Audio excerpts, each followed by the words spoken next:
안녕하세요. 부부의 세계 드라마를 마무리하면서 제 머릿속에는 사랑은 지독한 그러나 너무나 정상적인 혼란이라는 용어가 머릿속에 떠올랐습니다. 이 말은요, 독일의 사회학자 울리백과 그 아내가 공저한 저서에서 친밀성 영역의 구조 변동을 경험하며 살아가는 부부들에게 평등하고 자유롭기를 원하는 두 개인은 과연 어떻게 두 사람의 사랑이 자라나도록 하는 공동의 집안을 찾아낼 수 있을까라는 질문을 던지게 됩니다. 그야말로 부부의 세계에서 끔찍한 사랑에 그리고 혼란 속에 일어나는 온갖 에피소드를 경험하게 했었는데요. 저는 그걸 보면서 화가인 모리츠 코르넬리스 에셔라고 하는 화가의 작품 손을 그리는 손을 또 떠올렸습니다. 이 그림을 통해서요, 인간의 마음과 몸에 대한 통합을 시각화하면서 보여줍니다. 자세히 보시면은요, 오른손은 왼손을 그리고 동시에 왼손은 오른손을 그리고 있습니다. 여기서 서로에게 맞물린 영향력을 행사하면서 뭔가 이렇게 뒤엉킨 계층 질서가 나타나는 것을 보여주게 되는데요. 이 그림을 통해서 몸과 마음은 나눠져 있는 것이 아니라 서로가 끊임없이 영향을 주고받는 순환적인 성격을 지니고 있다는 것을 확인할 수 있습니다. 마치 이 부부의 세계에서 볼 수 있었던 뭔가 부부가 서로에게 침투하는 영역으로서 지속해서 얽혀있는 영역을 보여주는 그런 이미지를 떠올렸습니다. 여러분은 어떤 생각을 하셨는지요? 이 부부의 세계에서 마무리에 지선우의 독백이 잔잔하게 모든 사람들의 마음을 울렸습니다. 그녀가 이야기를 합니다. 아무리 애를 써도 용서라는 말을 입에 올릴 수는 없을 것 같다. 누군가를 용서한다는 건 누군가를 단죄하는 것만큼이나 오만한 일이라는 걸 알아버렸으니까. 이 작가의 의도와 그 마음이 너무 잔잔하게 와닿고요. 또 글을 쓰는 것에 관심이 있는 입장에서는 그야말로 자신을 낮추는 그 입장과 또 겸손한 태도에서 이루어지는 어떤 일상의 흐름이 얼마나 중요한가라는 것을 저는 이 대사를 통해서 다시 느낄 수 있었습니다. 그 용서가 우리가 생각하는 용서가 아니었던 거죠. 뭔가 자신이 스스로 오만함에 빠져 있음으로 인해서 누군가를 용서하고 단죄를 내리는 것 자체가 어렵다라는 것을 그녀가 이해했다라는, 깨달았다라고 하는 것을 우리는 느낄 수 있었습니다. 그저 난 내 몫의 시간을 견디면서 내 자리를 지킬 뿐이다. 여러분은 어떠세요? 너무 힘이 들 때 제가 종종 쓰는 말입니다. 그냥 한번 살아보자. 저는 그 말이 때로 어떻게 해야 할지 모르는 상황이 부닥쳤을 때 저 자신을 가장 크게 위로하고 있는 말 중에 하나예요.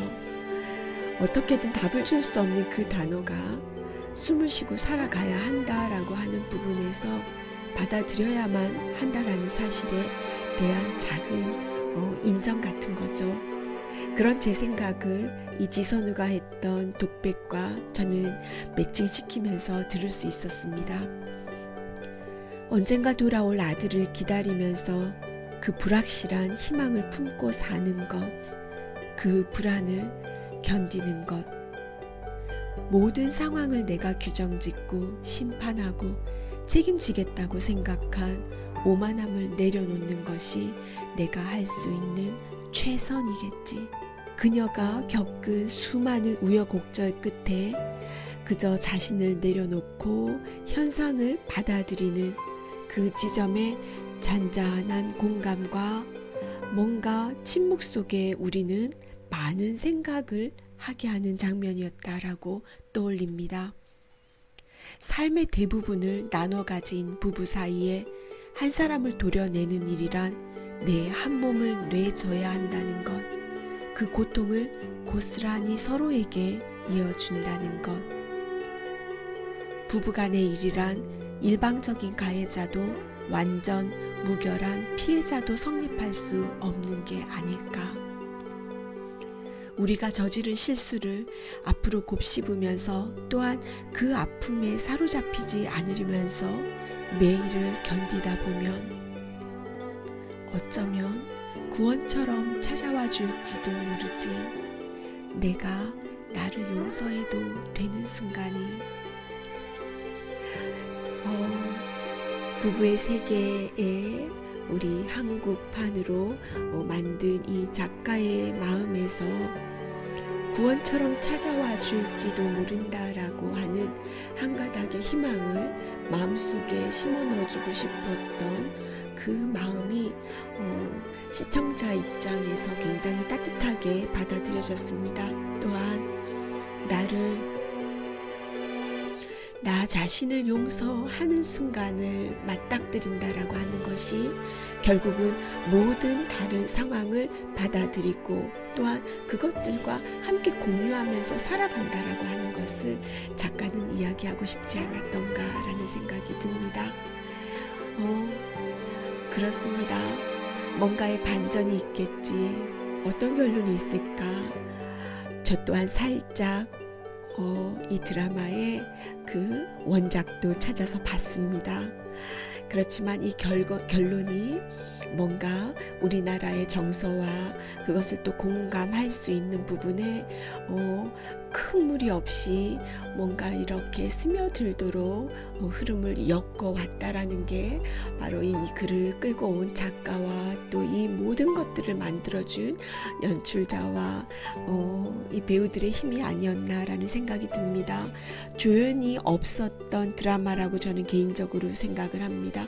곳곳에 복선을 깔아두었고 조연들이 하는 행동과 그 말 한마디 한마디가 너무나 많은 삶의 요소들과 연결이 되었다라고 하는 부분에서 아주 섬세한 그런 드라마가 아니었나라는 생각을 하게 되었습니다.